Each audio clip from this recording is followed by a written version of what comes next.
Welcome back. सो chief election commissioner और 2 अरकान commission की तैनाती में ताख़ीर हुई। इस्लामाबाद हाई कोर्ट में दरख्वास्त दायर कर दी गई है। कौमी असम्बली और सेनेट में अपोजिशन लीडर उमर अयूब और शबीर फराज ने इसको दायर किया है। आई मीन आपका है लीगल बैकग्राउंड, क्या लगता है आपको इसका क्या असर होगा? देखिए प्रिया, मैं आपको अभी 1 मिनट पहले मैंने आपको ये अर्ज किया कि अभी तक अगर जो लोग जुडिशरी से उम्मीदें लगा के बैठे हैं उनकी अकल के ऊपर मातम ही किया जा सकता है। अब और क्या बंदा उसके ऊपर कर सकता, बजाय इसके कि आप 1 साल हो गया है आप अपना अलायंस नहीं बना सके। मौलाना फजलुर रहमान आपके साथ नहीं खड़े, जमात इस्लामी आपके साथ नहीं खड़ी, जीडीए आपके साथ नहीं खड़ी, अकेले आप अपोजिशन में 4 लोग जो हैं वो हर जगह के ऊपर बुलाते हैं, ये 4 वकील अपनी हाजिरी लगाने वहां चले जाते हैं।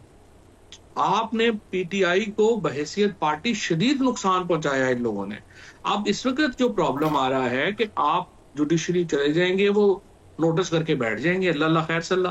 भाई आप जुडिशरी को छोड़े, आप मौलाना फजलुर रहमान साहब के पास जाएं, आप जो बाकी सियासी जमातें हैं, even I would say Bilawal Bhutto के पास जाएं और उनसे कहें जी कि देखें ये कॉन्स्टिट्यूशनल अमेंडमेंट आई थी, आप लोग लेके आए थे, उसमें ये अंडरस्टैंडिंग थी कि ये नहीं जब तक होगा तो अब इसको मिसयूज किया जा रहा है। आज अगर पीपल्स पार्टी और जेयूआई इस मुद्दे के ऊपर पीटीआई के साथ मिल जाए, आपको अदालत की जरूरत ही नहीं है। तो मुझे तो समझ नहीं आ रही कि ये लोग जो सारे इस वक्त ये लोग हैं, इनका एक ही बात है कि जी पैसे ले लो, वकील कर लो और अदालत चले जाओ, अल्लाह खैर सल्ला। इज देयर अ पॉसिबिलिटी कि चीफ जस्टिस काजी फायज ईसा को चीफ इलेक्शन कमिश्नर लगाना चाहती है गवर्नमेंट, या ये ऐसे ही लोगों ने बातें उड़ाई हुई हैं? देखिए पाकिस्तान में कुछ भी हो सकता है। पाकिस्तान में पॉलिटिकल सेटलमेंट नहीं आ रही, अगर फायज ईसा साहब आते हैं तो इसका मतलब ये होगा कि जो हमारी डिविसिवनेस है वो बढ़ेगी, तकसीम बढ़ेगी, हमारे यहाँ जो पॉलिटिकल पोलराइजेशन है वो उसमें इजाफा होगा, इमरान खान के राइट्स जो हैं वो भी ज्यादा लंबे अरसे के लिए जो है वो स्क्वीज होंगे और आम आदमी और ज्यादा एलिनेट होगा रियासत से। सो असूली तौर के ऊपर ये बात गलत होगी मेरी नजर में। अब भी ना सिर्फ ये कि पहली मरहले में अपोजिशन पार्टीज के आपस में बातचीत होनी चाहिए, सेकंड मरहले में हुकूमत की और अपोजिशन की आपस में बातचीत होनी चाहिए और कुछ फंडामेंटल्स जो हैं वो तय होने चाहिए। लेकिन अनफॉर्चुनेटली अभी तक जो मैं देख रहा हूँ, सबसे पहले पीटीआई अपना ये कंफ्यूजन दूर करे कि जज जो हैं उन्हें इमरान खान को बाहर ले आएंगे और जो पाकिस्तान की जो सारी इस वक्त अदालतों के अंदर जो पीटीआई की रिलायंस है उसको वो खत्म करें और सियासत की तरफ वापस आए। और इमरान खान को सोचना पड़ेगा इस लीडरशिप के साथ वो कहीं नहीं जा रहे, तो इन्होंने इनको तबाह बर्बाद कर दी है पीटीआई की पॉलिटिक्स। और ये जब तक ये जो 3-4 लोग जो है इनको वो हटाते नहीं है ओहदों से और इसको रिप्लेस नहीं करते बेहतर लोगों से, और बेशक अपने अंदर करें, आरफ अलवी बैठे हुए हैं, असद कैसर बैठे हुए हैं, शाह महमूद कुरैशी। मुझे आप बताइए इस वक्त ये 5 लोग, एजाज चौधरी साहब हैं, महमूद रशीद हैं, यास्मीन राशिद हैं, उमर चिमा है, शाह महमूद है, इन्होंने अपनी जिंदगियां तबाह कर ली हैं पीटीआई के पीछे। 2 साल हो गए हैं वो सारे जेल में, उनकी क्या हैसियत है डिसीजन मेकिंग में पीटीआई की? कभी आपने सुना है कि किसी ने उनको पूछा हो कि आप बताइए आपका क्या इसके ऊपर क्या ओपिनियन है, क्या राय है, क्या नहीं है? इस तरह तो पार्टी, और फिर लोगों को बेइज्जत करना जो भी है ये अपना, आप देखें इन्होंने जुल्फी बुखारी को, शहबाज गिल को, वो सजाद बरकी वगैरह को, जो इंटरनेशनल मीडिया में लोगों में लगे हुए थे, कोशिश कर रहे थे दिन रात, बेइज्जत करके जो है उनकी कमेटी खत्म की। और पीटीआई ऑफिशियल मीडिया जो है उसके ऊपर ट्वीट कर रहे हैं कि जी इनको हमने खत्म कर दिया। अपने लोगों को आप रोज बेइज्जत करते हैं।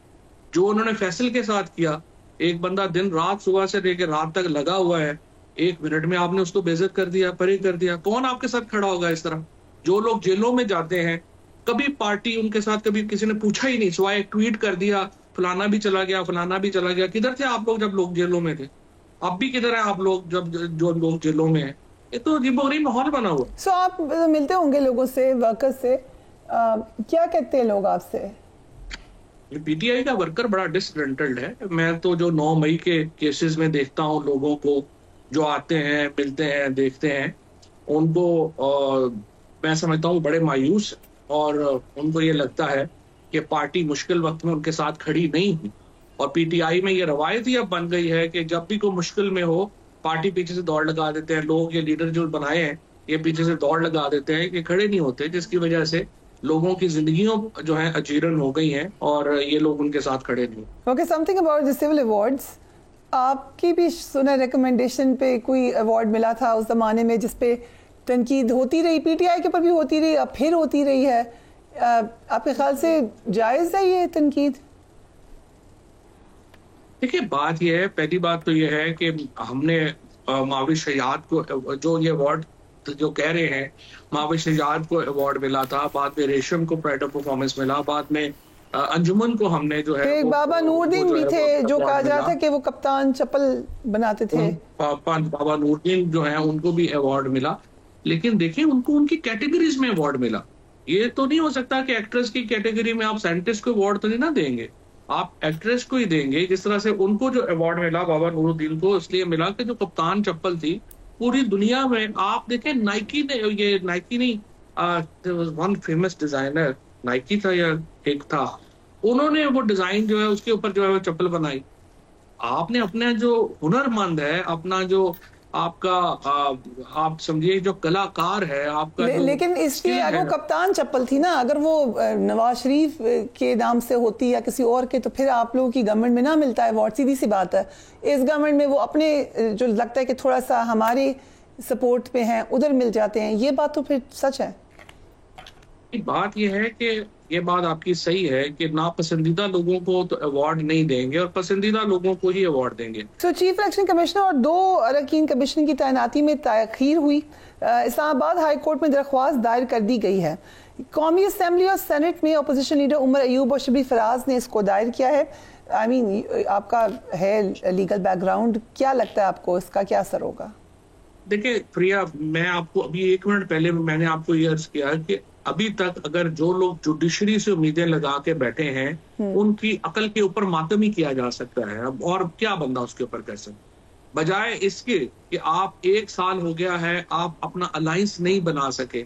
मौलाना फजलुर रहमान आपके साथ नहीं खड़े, जमात इस्लामी आपके साथ नहीं खड़ी, जीडीए आपके साथ नहीं खड़ी, अकेले आप अपोजिशन में 4 लोग जो हैं वो हर जगह के ऊपर बुलाते हैं, ये 4 वकील अपनी हाजिरी लगाने वहां चले जाते हैं। आपने पीटीआई को बहैसियत पार्टी शदीद नुकसान पहुंचाया इन लोगों ने।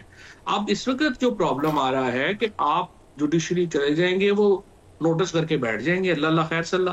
भाई आप जुडिशरी को छोड़े, आप मौलाना फजलुर रहमान साहब के पास जाएं, आप जो बाकी सियासी जमातें हैं, even I would say Bilawal Bhutto के पास जाएं और उनसे कहें जी कि देखें ये कॉन्स्टिट्यूशनल अमेंडमेंट आई थी, आप लोग लेके आए थे, उसमें ये अंडरस्टैंडिंग थी कि ये नहीं जब तक होगा, तो अब इसको मिसयूज किया जा रहा है। आज अगर पीपल्स पार्टी और जेयूआई इस मुद्दे के ऊपर पीटीआई के साथ मिल जाए, आपको अदालत की जरूरत ही नहीं। तो मुझे तो समझ नहीं आ रही कि ये लोग जो सारे इस वक्त ये लोग हैं, इनका एक ही बात है कि जी पैसे ले लो, वकील कर लो और अदालत चले जाओ, अल्लाह खैर सल्ला। Thank you so